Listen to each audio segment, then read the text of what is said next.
नहीं होगा। नहीं याद है तो याद दिलवा देते हैं। एनआरसी का जो बिल आया था ना, 11 तारीख को जैसे पास हुआ था लोकसभा राज्यसभा से, और 12 तारीख को राष्ट्रपति के साइन हो गए थे। अभी ये जो बिल रद्द हुआ है, इस बिल को रद्द हुए 48 घंटे से ज्यादा का समय हो गया है और वो राष्ट्रपति के साइन नहीं हुए हैं अभी तक। ये लोग क्या दिखा रहे थे, जीत के लोकसभा राज्यसभा से रद्द हो गया है, बस अभी राष्ट्रपति के साइन बाकी हैं। सबसे पहले तो आपको यह समझना पड़ेगा, किसी भी बिल को राष्ट्रपति अपने पास 6 महीने तक रख सकता है।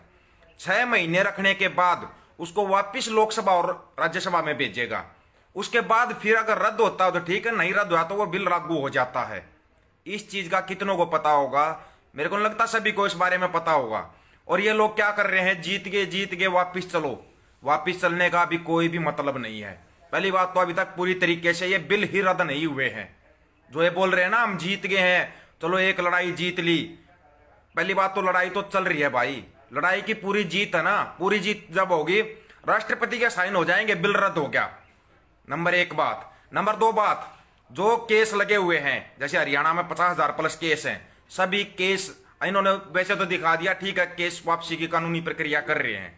कानूनी प्रक्रिया तो फिर बिलों की भी चली हुई है।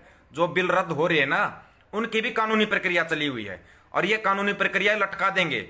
और जैसे ही यूपी चुनाव खत्म होगा, पंजाब चुनाव, ये जो 5 राज्यों के चुनाव ना, चुनाव खत्म होंगे, वैसे ही राष्ट्रपति उसको वापस लोकसभा और राज्यसभा में भेज देगा और फिर ये बिल लागू हो जाएंगे। उसके बाद क्या इतना बड़ा आंदोलन उठा सकते हो आप? सोच के देखना एक बार इस चीज को। क्या उठा पाओगे इतना बड़ा आंदोलन? कभी नहीं उठा पाओगे। हर एक चीज को ना, पॉइंटों को समझा करो, ठीक है? जो साथी ये कर रहे थे बस हम जीत गए, हमने जीत के दिखा दिया, क्लियर जीत की मोहर अभी तक नहीं लगी है। राष्ट्रपति के साइन नहीं हुए हैं। 48 घंटे से ज्यादा का समय हो चुका है। अगले दिन ही साइन हो जाने थे राष्ट्रपति के, कोई ज्यादा दूर की बात नहीं थी। लेकिन ये जो सरकार है ना, गोदी मीडिया है, ये दिखा रही किसान जीत गए, किसान जीत गए। ये जानबूझ कर चाह रहे कि आप जीत को मान लो और आप वहां से उठ जाओ एक बार। और जैसे ही एक बार उठोगे, थोड़े दिन तक लटका के रखेंगे बिलों को और फिर वापस लोकसभा और राज्यसभा में आएगा वो, और उसके बाद वो पास होकर फिर आ जाएगा। फिर उसके बाद आंदोलन करोगे। नंबर 1 चीज, इसको आप लोगों को समझना पड़ेगा। जब तक नहीं समझोगे तब तक ऐसे ही लगे रहोगे। दूसरी बात, जो ये दिखा रहे हैं कि पंजाब वाले वापिस जा रहे, पंजाब वाले वापिस जा रहे, अभी तक कोई भी वापिस नहीं जा रहा। पता उनको भी है।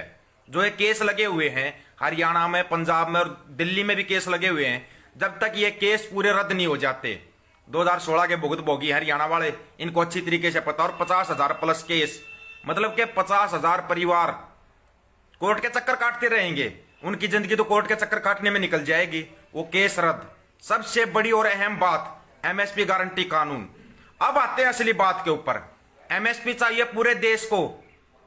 हरियाणा और पंजाब में तकरीबन एमएसपी मिलता है, इस चीज का सबको पता है, एमएसपी मिलता है। अब बारी आती है उत्तर प्रदेश की। हाँ भाई, उत्तर प्रदेश वालों, बुरा मानने की जरूरत नहीं है। आप लोग एक बार अपनी भागीदारी बताओ कहां पर है। उत्तर प्रदेश की भागीदारी बताओ। यूपी को छोड़ के हरियाणा और पंजाब में हजारों हजार केस लगे हुए हैं। उत्तर प्रदेश में क्या कोई ऐसा केस है जहां पर हजारों केस दर्ज हो गए हों? बुरा मानने की जरूरत नहीं। इसमें कदे कोई सोच जाए बुरा मान रहे या कुछ कर रहे हैं, लेकिन अब समय आ गया है। अब एक बार उत्तर प्रदेश को भी, इतना बड़ा राज्य है, उनको भी एक बार अगुवाई करके दिखानी चाहिए कि देखो हम ये आगे बॉर्डर के ऊपर, और अब हम दिखाएंगे अगुवाई करके। सोचने वाली बात है ये। जैसे ये कह रहे हैं ना, पंजाब वाले उठ रहे हैं, पंजाब लगातार बॉर्डर के ऊपर बैठा रहा है।